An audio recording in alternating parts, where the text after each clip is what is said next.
सबको जय प्रकाश उपाध्याय का जय श्री कृष्ण। सच्चिदानंद रूपाय विश्वोत्पत्त्यादि हेतवे तापत्रय विनाशाय श्री कृष्णाय वयं नमः। नारायणं नमस्कृत्यं नरं चैव नरोत्तमं देवीं सरस्वतीं व्यासं ततो जयमुदीरये। आज थोड़ी जानकारी देने से पहले, थोड़ा सत्संग करने से पहले एक विशेष बात आप सबको बता दूं कि कल 5 जून 2020 ज्येष्ठ मास शुक्ल पक्ष और पूर्णिमा तिथि है। कई माध्यमों में ऐसा बताया गया है कि कल चंद्र ग्रहण है, उसका हमें सब नियम का पालन करना है। लेकिन ये जो चंद्र ग्रहण कल है वो छाया कल्प चंद्र ग्रहण है।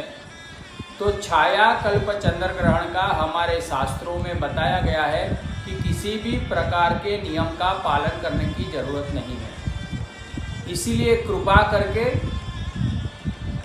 जो गलत बात मीडिया में घूमती है, जो शास्त्र अनुसार नहीं है, उसे डरिए मत और हमारे शास्त्र को अनुसरण करने की आप कोशिश कीजिए। सही क्या है, गलत क्या है। कल का जो दिन है उसे हम कहते हैं वट सावित्री व्रत का दिन। मतलब जो सौभाग्यवती माता बहनें हैं वो वट सावित्री का व्रत करती हैं। ये जो वट वृक्ष है वो दीर्घ काल तक रहता है, यानी उसकी जो आयुष्य है ना बहुत लंबे समय तक की होती है। ये व्रत सावित्री जो मद्र नरेश की पुत्री थी, उसने अपने पति के आयुष्य के लिए ये किया था। इसमें एक छोटी सी कहानी ऐसी है, बात ऐसी है कि ये जब कन्या सत्यवान को स्वीकार करती है तब पता चलता है कि उसका आयुष्य केवल 1 साल का है। उसके पिताजी कहते हैं, बेटा ये अल्प आयु व्यक्ति को आपने पसंद किया है तो आगे आपकी ज़िंदगी कैसे जाएगी। लेकिन उसने कहा कि कोई भी स्त्री केवल जीवन में एक बार अपने पति को एक ही बार वरण करती है। ये भारतीय संस्कृति की परंपरा है। जो भी है, मैं मेरे अपने पति की, सास ससुर की सेवा करूंगी। एक बार उसका जो पति है वो ये जो वट वृक्ष है वो काटने के लिए जंगल में जाता है, साथ में ये सावित्री भी जाती है। और जैसे ही वो हाथ में कुहाड़ी लेके वट वृक्ष के ऊपर चढ़ने के लिए जाता है, उसको बहुत तकलीफ होती है और वो मर जाता है। ये सावित्री देखती है कि उसका जो जीव है अंगुष्ठ परिमाण, मतलब उसका वो अंगूठे के जितना ही जीव यमदूत अपने साथ ले जाते हैं। ये सावित्री अपने सत्यव्रत के प्रताप से यमदूत के पीछे पीछे जाती है, यमराजा के पीछे पीछे जाती है और यमराजा से वरदान में अपने पति को वापस लेकर आती है। और जो जीव है वो वापस लेकर आती है। जहाँ ये वट वृक्ष के पास उसका मृत शरीर पड़ा है, उसी में जीव का पदार्पण होता है और ये सत्यवान जीवित होता है। इसीलिए ये व्रत को बताया गया है वट सावित्री व्रत। इसमें मुख्य संकल्प क्या है?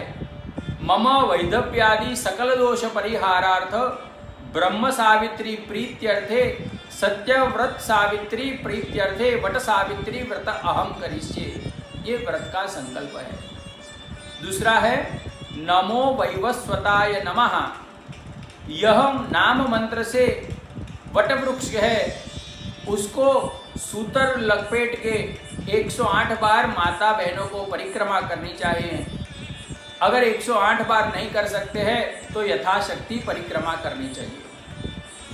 और प्रार्थना क्या है कि अवैधव्यम च सौभाग्यम देहि त्वं मम सुव्रते पुत्रान् पौत्रांश्च सौख्यम च गृहाण आर्य नमोस्तुते। ये जो वट है उसमें वटमूले स्थितो ब्रह्मा, वट का जो मूल है उसमें ब्रह्मा जी का वास है। वट मध्य जनार्दन, उसके मध्य भाग में जनार्दन भगवान विष्णु का वास है। और वटाग्रे तु शिवो देवा, इसमें वट के ऊपर अग्रभाग में शिव जी का वास है और सावित्री का भी इसमें वास है। वट सावित्री, इसीलिए ये व्रत को कहा गया है। आपने रामायण की कथा तो सुनी होगी, इसमें आपने सुना होगा कि वनवास के समय राम जी पंचवटी में निवास करते हैं। तो पंचवटी क्या है?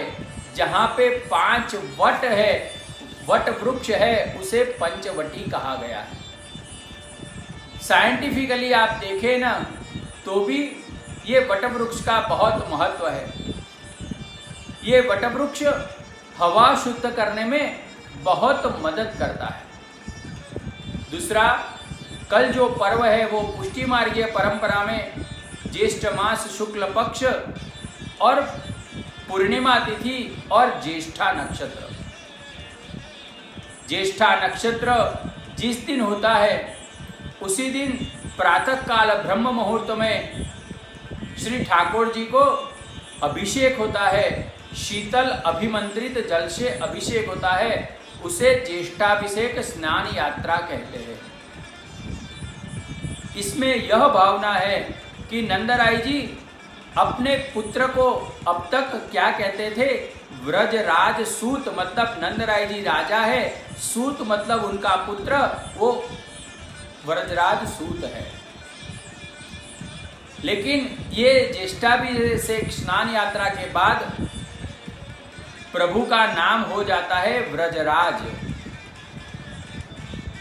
इसलिए प्रातः काल जब आकाश में ज्येष्ठा नक्षत्र होता है, उसी समय पुष्टि मार्गीय परंपरा में ठाकुर जी के ऊपर अभिमंत्रित शीतल जल से सुवर्ण धर्मानुवाद जो स्तोत्र है कृष्ण यजुर्वेद में आता है, उसे वैदिक ब्राह्मणों की परंपरा के द्वारा ठाकुर जी के ऊपर श्री वल्लभ कुल बालक अभिषेक करते हैं।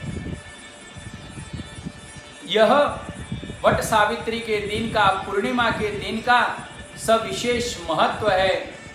खास करके सौभाग्यवती माता बहनें ये वट सावित्री का व्रत करें। और हम श्री ठाकुर जी के ऊपर अभिषेक भी क्यों करते हैं?